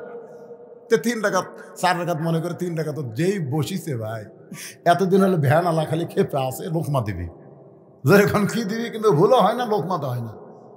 যেই বসিছে একবারে 4-5 জন আল্লাহু আকবার। ইমাম কাঁপতে কাঁপতে খাড়া হয়েছে। ইমাম নাই রে, ইমাম নাই। তোমরা পিছনে নামাজ পড়তেছিলা, চোখ টেরা করে ইমাম দেখছে, কিন্তু বাহলুল পাগল আল্লাহ তার এমন চোখ দিছে যে চোখ দিয়ে বাহির থেকে দেখবার পাইছে আমার দেহ আছে, কিন্তু দেহের মধ্যে মন নাই, মনটা অন্য জায়গায় ঘোরাফেরা করতেছে। ডাকদা বলে ইমাম নাই রে, ইমাম নাই। আমি আবার ফিরে এসে 3 রাকাত আর 4 রাকাত নামাজ পড়া। সুবহানাল্লাহ বলেন। বাহলুল পাগল কানছে কয়বার, হাসছে কয়বার, আর ফজল আব্বাস কখন হাসছে কখন কানছে আপনাদের মনে আছে? আবুল হাসান, এমন একটা জায়গায় তোর নিয়ে যাব যে জায়গায় গেলে তুই আল্লাহ রাসূল পাবি। আপনারা বলেন তো কোন জায়গায় গেলে আল্লাহ রাসূল পাওয়া যায়? পৃথিবীর মধ্যে সবচাইতে উত্তম জায়গার নাম কি? একজন কছে, বাদ বাকি সবাই কন। কোন জায়গা? আরো জোরে, জোরসে বলুন। আজকে ওয়াজ করার পরে আমরা ঘুমায় যাব। ঘুমানোর পর এক সময় মুয়াজ্জিন আযান দিয়ে বলবে আসসালাতু খায়রুম মিনান নাওম। ঘুম হইতে নামাজ অতি উত্তম। গত রাতে ব্রাজিলের খেলা হলো, খেলাটা ঠকে গেছে আলহামদুলিল্লাহ। আমি দিনে ওয়াজ করছি নন্দীগ্রাম, আর রাতে ওয়াজ করছি রাজশাহী। তো ব্রাজিলের খেলা কালকে যে এত মানুষ হয়েছে মাহফিলে, আমি চিন্তা করলাম ব্রাজিল সাপোর্টার কমে গেছে রে, আসলে ব্রাজিল ঠকে গেছে। আর আসার সময় বাবা রে, নাটোরের ভেতর দিয়ে আসতেছি, খালি কি হচ্ছে রে, একটা গোল দিচ্ছে আর খালি ঠাস ঠাস করে সেই বোম ফুটতেছে। কে ফুটাচ্ছে? আমাকে যুবকেরা। আমি নন্দীগ্রাম পার হয়ে যান, ভিতর দিয়ে আসতেছে, আল্লাহ ব্রাজিল তো ঠকলো, পতাকা সব কাল নামবি, আল্লাহ এই শালা আর্জেন্টিনা ঠকুক, কিন্তু দোয়া কবুল হয়নি রে, হতে হতে হয়নি। এই বাড়িতে এসে শুনি 2 গোল দিচ্ছে আর্জেন্টিনা, আর খেলা মাত্র 10-12 মিনিট আছে। দেখ রে, এরা তো ঠকলো না রে। আল্লাহর কি কাম, যার 6 মিনিট থাকতে 1 গোল শোধ করছে একেবারে ভাই অতিরিক্ত 10 মিনিটের শেষ মিনিট এসে মেরে দিয়েছে। আমি বলি যাক রে, কিন্তু এই আর্জেন্টিনার গোলকিপার সাথে কুত থেকে কি হয়ে যাচ্ছে, ওই বল ধরে আবার আর্জেন্টিনার আর এক টাইম খেলবি। বাংলাদেশ বাবা রাত 3-4টা পর্যন্ত খেলা দেখলে, ফটকাবাজি করলে, আর ফজরের সময় ল্যাপের মধ্যে ঘুম পারলে। যতই চেষ্টা করো আল্লাহ রাসূল পাবা না। আল্লাহ রাসূল যদি পাবার চাও, সব ত্যাগ করে ঠান্ডা পানিতে ওযু করে মসজিদে যাও, সামনে কাঁধে নামাজ পড়ো। আনতাবুদুল্লাহ কাআন্নাকা তারাহু ফাইন লাম তাকুন তারাহু ফাইন্নাহু ইয়ারাকা। আল্লাহ রাসূল বলেছেন আল্লাহ তোমার কাছে চলে আসবে, আল্লাহর সাথে তোমার দেখা হবে। আল্লাহ দেখা যদি না হয়, তোমাকে আল্লাহ দেখতেছে, এই বিশ্বাস তোমার কলিজার মধ্যে আসবে। আসসালাতু মিরাজুল মুমিনিন, নামাজ হচ্ছে মুমিনদের মিরাজ। আল্লাহ রাসূল যদি পাওয়ার চাও, তাহলে দুনিয়ার সব কিছু বাদ দিয়ে আল্লাহর মহব্বত নিয়ে দৈনিক 5 বার মসজিদে যাও। জোরে কোন কয়বার? দান করছেন 20,000 10,000 সিমেন্ট। আল্লাহ রাসূল বলেছেন আর সখী হাবিবুল্লাহ যারা দানকারী আল্লাহর দোস্ত। জোরে কোন সুবহানাল্লাহ। আল্লাহ হাসরের ময়দানে বলবে যারা আমার মাদ্রাসা করে দিছ, মসজিদ করে দিছ, তোমাদের সবাইকে আমি আল্লাহ জান্নাত দিয়ে দিলাম। সবাই জান্নাত পায় জান্নাতের দিকে দৌড় মারবে, কিন্তু জান্নাতের দরজার কাছে গিয়ে দেখবে বিশাল একটা তালা দেওয়া। বান্দারা বলবে আল্লাহ তুমি জান্নাত ঘোষণা দিলা, জান্নাতের দরজাতে আসলাম, তালা কেন? আল্লাহ কয় খোঁজ করলে চাবি তোর কাছে আছে, খোঁজ কর, চাবি তোর কাছে আছে। এবার পকেট হাঁটায় দেখবে একটা চাবি বার আছে, এই চাবি তালার মধ্যে ঢোকে কিন্তু ঘোরে না। মাবুদ চাবি পাইছি। আল্লাহ কই চাবিটা হলো তোর জুমার নামাজের চাবি, খালি ঢুকবি ঠিকই ঘুরবি না, ঘুরবার গেলে 5টা দাগ লাগবি। দেখ তো ফজরের দাগ আছে কিনা, এই চাবির দিকে বের কর, বের কর, 5টা দাগ থাকা লাগবি। ধরে কোন কয় দাগ? ফজরের 1 দাগ, জোহরের 1 দাগ, আসরের 1 দাগ, মাগরিবের 1 দাগ, এশার 1 দাগ। এই 5টা দাগ, দাগের মধ্যে মিল খাবি, ঘুরাবো, ঘুরবি। তখন বলতেছে আল্লাহ আমরা তো 5 ওয়াক্ত পড়িনি। আল্লাহ কয় ইয়ার কি মারতেছ? লা সালাত আলা ঈমানা, যার নামাজ নাই তার ঈমানই নাই। লা সালাত আলা দীন, যার নামাজ নাই তার ধর্ম নাই। মান তারাকা সালাতু মুতাম্মিদান ফাকাত কাফারা। আল্লাহ রাসূলকে যদি পাইতে চাই, আল্লাহর নামাজ ছাড়া পাওয়ার কোনো উপায়, জোরে কোনো উপায় না। এখন যদি বলে আজকে ওয়াজ শোনার পরে কারা কারা ফজর নামাজ পড়বেন? আমি পড়বো, হাত তুলছি, আপনারা দেখি তো কে কে পারেন। লিল্লাহ তাকবীর। 2-1 জন ইনকা করে হাত তুলতে, মানে ওই চিন্তা আছে চান্স নাও পাতে পারে। আর শোনেন, আপনি যখন হাত তুললেন আল্লাহ পাক আপনাকে পড়ার সুযোগ করে দিবে। সুবহানাল্লাহ। আজকে ওয়াজের শেষে যাওয়ার পরে এই শোনেন বাবা, এই একটু মনোযোগ শোনেন, বাড়ি যাওয়ার পরে আপনি উযু করবেন। প্রতিদিন তো নামাজের উযু করেন, আজকে ঘুমানোর উযু। কিসের উযু? ঘুমানোর উযু করবেন। উযু করে বিছনাত গিয়ে আল্লাহুম্মা বিসমিকা আমুতু ওয়া আহইয়া এই দোয়াটা পড়ে, আয়াতুল কুরসি পড়ে, সূরা ইখলাস 3 বার পড়ে, সূরা ফালাক নাস 1 বার করে পড়ে বুকের মধ্যে ফোঁক দিয়া একটা দরুদ পড়তে পড়তে ঘুমায় যাবেন। প্রতি রাতে 6 ঘন্টা 7 ঘন্টা ঘুম পারলে আপনার দেহ যেরকম হতো, আজকে 2 ঘন্টা ঘুম পারেন, এর চাইতেও আপনার শরীর পাতলা হবে। ফজরের আজান আপনার কাছে মধুর মতন লাগবে, এত মধুর লাগবে রে যে মধুর লাগার কারণে ল্যাপতোষক আপনার ভালো লাগবে না। ওই ল্যাপতোষককে বাদ দিয়া যখন ঠান্ডা পানি দিয়ে ওযু করে আবার মসজিদ দিকে যাবেন, ফেরেশতা বলে মাবুদ আসসালাতু খায়রুন মিনান নাওম শোনার পর তোমার বান্দা শীতের দিনে ল্যাপতোষক বাদ দিয়া ঠান্ডা পানি দিয়ে ওযু করে মসজিদে যায়, এই বান্দাকে কি পুরস্কার দিবা? আল্লাহ বলে ফেরেশতা বাইনাল আবদি ওয়াল কুফরি তারকুস সালাত, যারা নামাজ পড়বে তারা আমার বান্দা হবে, আর বান্দার পুরস্কার হলো ফাদখুলি ফি ইবাদি ওয়াদখুলি জান্নাতি। ও ফেরেশতা, ওরা নামাজ পড়ে আমি আল্লাহর জন্য, ইন্না সলাতি, নামাজ কার জন্য? আমি আল্লাহর জন্য নামাজ পড়ে। বাবা কষ্ট করে সন্তানের জন্য, সন্তানের জন্য বাবা কষ্ট করে, আর আমার বান্দা কষ্ট করে আমি আল্লাহর জন্য নামাজ পড়ে। আমি আল্লাহকে যারা নামাজ দিল, বিনিময়ে আমি আল্লাহ তাদের বিনা হিসাবে জান্নাত দিয়া দিলাম। ফজরের নামাজ যারা আদায় করবে, বাকি 4 ওয়াক্ত নামাজ আদায় করা সহজ। খালি ফজরটা আপনি আদায় করেন ঠিক মতো, বাকি 4 ওয়াক্ত আল্লাহ আপনার জন্য সহজ করে দিবে। ভাইজান, যদি আল্লাহ রাসূল পাওয়ার চাই, কোনো দিকে যাওয়ার দরকার নাই, 5 ওয়াক্ত নামাজ ধরবো। ভাই রাজি আছেন সবাই? আলহামদুলিল্লাহ। একটু মনোযোগ দিয়ে কথাগুলো খেয়াল করবেন। এখন আসেন চটভট করে বলতেছি। 13 বছর 6 মাস বয়সের ছেলে নাস্তিকদের 6টা প্রশ্নের উত্তর দিয়েছে। ছেলেটার নাম হলো আবু হানিফা রহমতুল্লাহ আলাইহি। আসলে ওনার নাম আবু হানিফা না, ওনার নাম হলো নোমান ইবনে সাবেত। হ্যাঁ, নাস্তিকদের সামনে গিয়ে বলতেছে, ওরা তো নাস্তিকেরা বোঝেন না, গোটা বিশ্ব নিয়ে আছে। নাস্তিকের মধ্যে এখন সভাপতি হয়, সভাপতি হয় চেয়ারে বসতে হবে, এই মুসলমান তোরকে আল্লাহ কুটিরে আল্লাহ দেখার লাগবে, তোরকে আল্লাহ কোন দিক হয়ে বসে থাকে? আল্লাহর ঢপ কেমন? আল্লাহর আগে কি আসছিল? তোদের নবী কোন দরজা দিয়ে আল্লাহর বাড়িতে গেল? আল্লাহ ব্যাপারে 5টা, নবী ব্যাপারে একটা প্রশ্ন করেছে। আবু হানিফা বলতেছে, রে নাস্তিকদের সভাপতি, তুমি যে 6টা প্রশ্ন করতে, তুমি কি উত্তর জানো? নাস্তিকদের তিনি সভাপতি বলেন না? হচ্ছে আমি তো প্রশ্ন জানি, উত্তর জানি না। আবু হানিফা বলতে, আমি প্রশ্নও জানি, উত্তর জানি। এখন বলো, এই যত মানুষ এখানে আছে সবচাইতে দামি কে? সমস্ত লোকেরা বলতেছে যে প্রশ্ন জানে, উত্তর জানি, সে সবচাইতে জানে। আবু হানিফা বলতেছে, তাহলে ওই যে চেয়ারত বসে আছে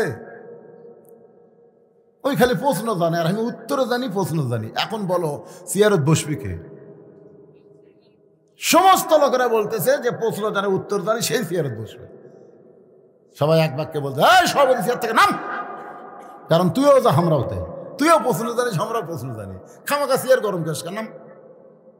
সভাপতি যখন নেমে গেছে, এমন সময় 13 বছর 6 মাস বয়সের কিশোর ছেলে চেয়ারে বসে বলতেছে, নাস্তিকেরা তোমরা প্রশ্ন করেছিলাম মুসলমানের আল্লাহ এখন কি করে? মুসলমানের আল্লাহ সভাপতিকে ঘাট থেকে নামায় দিল, আর রহমতের হাত দিয়া ছোট বাচ্চাকে চেয়ারে বসাইল। তো ইজ্জুমান তাশা পড়েন, তো ইজ্জুমান তাশা ও তুযিল্লুমান তাশা বিয়াদিকাল খায়র ইন্নাকা আলা কুল্লি শাইইন কদির। এ নাস্তিকেরা, তোমরা 2 নম্বর প্রশ্ন করেছো, আল্লাহ কোথায় আছে? আল্লাহ দেখান লাগবে।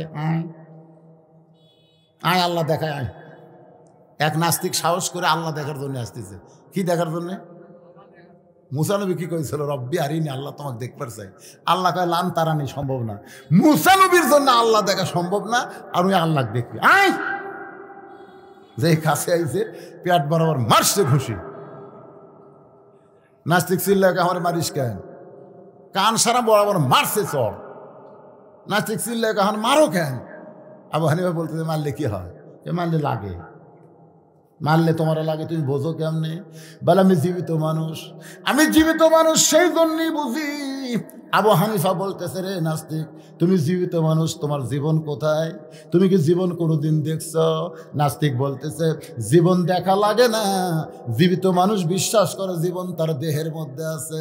আবু হানিফা বলে, নাস্তিকরা শোনো, জীবিত মানুষ যেমন বিশ্বাস করে জীবন তার দেহের মধ্যে আছে, যারা লা ইলাহা ইল্লাল্লাহ পড়েছে তারা আল্লাহ দেখে না, তারা বিশ্বাস করে আল্লাহ গোটা বিশ্ব জগৎ মিলে রয়েছে। এ নাস্তিকেরা, তোমরা প্রশ্ন করেছ মুসলমানের নবী কোন দরজা দিয়ে আল্লাহর বাড়িতে গেছে? দরজা দেখবে, আসো। নাস্তিকেরা বলতেছে, না বাবা, একজন কাছে যায় পিটুর কাছে, আর হয়ে যাও না। ছেলেটা বলতেছে, পিটুন হবে না, বলে আসো, আমি ওয়াদা দিলাম, সব উত্তরে মার নাই। এবার নাস্তিকদের একজন দৌড়াইছে কোন দরজা দিয়ে নবী আল্লাহর কাছে গেছে দরজা দেখার জন্যে। বাজান 22 দিন পরে বাচ্চা হয়, 20 দিনের মাথায় একটা ডিম মুরগির তল থেকে নিয়ে এসে এবার নাস্তিকদের কানে ধরে, দেখো তো কি হয়? বলে ডিমের মধ্যে বাচ্চা চিংচু চিংচু করতেছে। আবু হানিফা বলে, বাচ্চা নাই, বলে আছে। নাই বাচ্চা, কয় আছে। কোন দিক দিয়ে বাচ্চা ঢুকলো? এই ডিমের মধ্যে বাচ্চা কোন দিকটা ঢুকলো? নাস্তিক উল্টায় পাল্টায় বলে, ডিমের তো কোনো দরজা নাই, তাহলে বাচ্চা কেমনি ঢুকলো? আবু হানিফা বলে, পাগল রে, একটা মুরগির মধ্যে ডিমের বাচ্চা ঢুকতে দরজা লাগে না। আর নবী আল্লাহর কাছে যাবে, কাফের বেঈমান দরজা খোঁজে, কিন্তু মুসলমান কোনোদিন দরজা খোঁজে না। নাস্তিক, তোমরা প্রশ্ন করেছ আল্লাহ নাকি কেউ ছিল? তোমরা কি গুনবার পারো? বলে হ্যাঁ পারি। তাহলে কোনো 1 2 3 4 5 6 হয় না ভালো করে, কোনো 1 2 3 4 5 কয় না ভালো করে কোনো। সমস্ত নাস্তিক চিল্লায় বলে, রে ছোট্ট ছেলে, তুমি গণনা করতে বলো, আমরা 1 থেকে গণনা শুরু করি, গণনার মধ্যে তুমি কোথায় ভুল দেখতে পাও? আবু হানিফা বলতেছে, যতবার গণনা করতে বলি 1 থেকে গণনা শুরু করো, 1-এর আগে কি আছে সেইটা কেন বলো না? সমস্ত নাস্তিক চিল্লায় বলে, 1-এর আগে কিছুই নাই, কিছুই থাকতে পারে না। তাহলে শোনো, কুল হু আল্লাহু আহাদ আহাদ আল্লাহুস সামাদ লাম ইয়ালিদ ওয়া লাম ইউলাদ ওয়া লাম ইয়াকুল লাহু কুফুয়ান আহাদ। আমার আল্লাহর আগে এই পৃথিবীতে কিছুই ছিল না। সুবহানাল্লাহ, জোরে কান। তোমরা প্রশ্ন করেছো আল্লাহ কোন দিক হয়ে বসে আছে, আল্লাহ ঢপ কেমন? তিনি একটা মোমবাতি জ্বলায় বললেন, রে নাস্তিকেরা তাকায় দেখো তো আলো কোন দিকে, আলো কোন দিকে? সমস্ত নাস্তিক বলে আলোর কোনো দিক নাই। আবু হানিফা বললেন, আল্লাহু নূরুস সামাওয়াতি ওয়াল আরদ, আল্লাহ হচ্ছে আসমান জমিনের আলো। এক আয়াত দিয়ে নাস্তিকদের দুইটা প্রশ্নের উত্তর হয়ে গেল। জোরে কান সুবহানাল্লাহ। আজকের আলোচনার ভিতর দিয়ে এই ফিকহি বিষয়টা আমি আপনাদের সামনে উপস্থাপন করলাম। নিচে খেয়ার উপরে ছায়ানা, এটা যদি বেহেশতের বাগান হয় তাহলে বেহেশত খুব একটা ভালো না। বেহেশত পাইতে গেলে আমলের মাধ্যমে পাইতে হয়, আর আমল করতে গেলে শান্তির মাধ্যমে হবে না।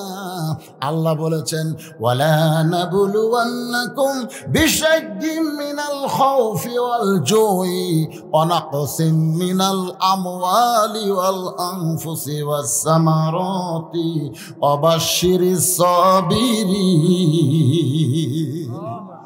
বলবেন নিচে খেয়ার উপরে ছায়ানা, এই জায়গায় যদি আমরা না বুঝতাম তাহলে জান্নাতের আমলের ওয়াজ শুনতে পারতাম না। আর জান্নাতের আমলের ওয়াজ শোনা আমল করার কারণে ওই বাগানের মাধ্যমে আল্লাহ আমাকে জান্নাত দিয়ে দিছে। ধরে বলেন কথা ঠিক কিনা? তাই জান আল্লাহ আমাদের সবাইকে কথা মতো যে কথাগুলো বললাম এর মধ্যে আমলযোগ্য কথাগুলো গ্রহণ করে আমল করার তৌফিক দান করুক। সকলে বলে আল্লাহুম্মা আমিন। ফজরের নামাজ আমরা জামাতের সঙ্গে আদায় করব, আল্লাহ কবুল করুক। আস্তাগফিরুল্লাহ, সকলে পড়েন আস্তাগফিরুল্লাহ রব্বি মিন কুল্লি জামবি ওয়া তুবু ইলাই, লা হাওলা ওয়ালা কুওয়াতা ইল্লা বিল্লাহিল আলিয়্যিল আযীম। আল্লাহুম্মা সাল্লি আলা সাইয়্যিদিনা শাফিনা নাবিয়িনা মাওলানা মুহাম্মদ ওয়ালা আলিহি ওয়া সাহাবিহি ওয়া বারাক ওয়াসাল্লিম। আল্লাহুম্মা আমিন। আল্লাহুম্মা আনতাস সালাম ওয়া মিনকাস সালাম তাবারাকতা ইয়া যাল জালালি ওয়াল ইকরাম। আয় আল্লাহ, সেই মাগরিবের নামাজের পর থেকে এই গভীর রাত পর্যন্ত তোমার পাগল বান্দা বান্দিরা আরামের বাড়ি আরামের ঘুমকে বাদ দিয়া কোরআন হাদিসের মহব্বত কলিজার মধ্যে নিয়া এই জান্নাতের বাগানে বসে বসে কোরআন হাদিসের আলোচনা শোনার শেষে আমি গুনাহগারের সঙ্গে রহমতের দরজায় ফকির হয়ে দোকানা হাত তুলেছে। আল্লাহ মেহেরবানি করে আজকের মাহফিল আমাদের সকলের হিদায়াতের জন্যে, নাজাতের জন্যে, জান্নাতের জন্যে কবুল করো। এই মাহফিলের শুরু থেকে শেষ পর্যন্ত যত আলোচনা হয়েছে আল্লাহ, এর মধ্যে যদি ত্রুটি হয় ভুল হয় মাফ করে দাও, এর জাহাদিয়া মঞ্জুর করো। সোনার মদিনায় নবী পাকের রওজা মুবারকে আল্লাহ কবুল করো। মনে বড় আশা ছিল আমরা যাব মদিনায়, সালাম আমি করব গিয়া, সালাম আমরা করব গিয়া নবীজি রওজায়। মনে বড় আশা ছিল আমরা যাব মদিনায়। সবার ভাগ্যে মদিনায় যাওয়া হবে কিনা? ও মাবুদ, মদিনার সোনার মানুষটাকে একটা বারের জন্য হলেও আমাদের সকলের জন্য স্বপ্নে দেখার তৌফিক দিয়ে দাও। যে মানুষটার সোনা মুখ দেখলে ইমানের হালে আল্লাহ তার জন্য জাহান্নামের আগুন হারাম বানায়। কত স্বপ্ন দেখেছি জীবনে, এমন একটা স্বপ্ন আমাদের দেখার তৌফিক দিও আল্লাহ, যে স্বপ্নে নবীজির সোনা মুখ আমাদের নসিব হয়।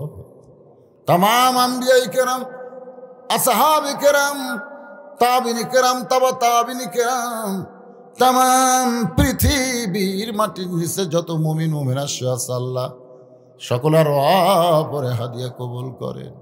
ও মাবুদ, আমরা যারা হাত তুলেছি আমাদের জনম দুঃখনী মা যাদের কবরের ঘরে চলে গেছে, ছোট্ট একটা শব্দ হলো মা, এই নামের মধ্যে কি মধু, যাদের মা নাই তারাই বুঝতেছে। এই দরদের মা যাদের কবরে গেছে আল্লাহ মেহেরবানি করে মায়ের কবরটাকে জান্নাতের টুকরা বানিয়ে দাও। বাবার বাড়িঘর সবই আছে, আমি সহ আমরা যারা বাবা হারে তিম হয়ে গেছি আল্লাহ মেহেরবানি করে বাবার কবর জান্নাতের টুকরা বানাও। আমাদের দাদা আত্মীয় স্বজন শ্বশুর শাশুড়ি যাদের কবরে গেছে আল্লাহ কবরবাসীদের মাফ করে দাও। এই মাদ্রাসাকে কিয়ামত পর্যন্ত কবুল করো। এই মাদ্রাসার জায়গা জমি টাকা পয়সা দিয়া মাদ্রাসা বানায় আজকে যারা কবরে গেছে আল্লাহ মাদ্রাসার উসিলায় তাদের কবরকে জান্নাতের টুকরা বানিয়ে দাও। আল্লাহ যে যারা মাদ্রাসার মহব্বতে নগদে বাকিতে দান করেছে আল্লাহ সকলের দানগুলোকে জান্নাতের বিনিময় হিসেবে তুমি কবুল করো। আল্লাহ আজকের মাহফিলের সম্মানিত দুইজন সভাপতিকে আল্লাহ তুমি কবুল করো। আয় আল্লাহ তাআলা আজকের মাহফিলের আলেম ওলামাদের কবুল করো, হাজী সাহেবদের কবুল করো। আল্লাহ পর্দার অন্তরালের মা বোনেরা আবিদা সালিহা পর্দানিসে কবুল করে মা ফাতেমার চরিত্র দান করো। আমি সহ আমরা যারা অসুস্থ হয়ে হাত তুলেছি আল্লাহ সবাইকে সুস্থতা দান করো। মাদ্রাসার ম্যানেজিং কমিটিকে আল্লাহ কবুল করো, দাতা সদস্যদের আল্লাহ কবুল করো। আয় আল্লাহ তাআলা মাদ্রাসার দাতা সদস্যকে তুমি জান্নাতি সদস্য কবুল করো। মাদ্রাসার ওস্তাদ, মাদ্রাসার তালবে ইলম, মাদ্রাসার মুহতামিম আল্লাহ যারা কষ্ট করে তিলে তিলে মাদ্রাসা গড়াইতেছে এই মাদ্রাসার ওসিলায় তাদের সকলকে জান্নাতি কবুল করে না। আল্লাহ গোটা বিশ্বের মুমিন মুসলমানকে হেফাজত করো। আলেম ওলামার প্রতি রহম করো। আজকে মাজলুম আলেম ওলামারা যারা জেলখানায় বন্দি জীবন কাটাইতেছে মানবতর আল্লাহ তাদের প্রতি তুমি খাস রহমত করো। আল্লাহ আল্লাহ আমি গুনাহগার বলে দোয়া ফিরাই দিও না আল্লাহ। যার দুই হাত পছন্দ করো সেই দুই হাতের ওসিলায় মাহফিল কবুল করে। মৃত্যু যেদিন হবে দিনটা যেন জুমার দিন হয়, মাসটা যেন রমজান মাস।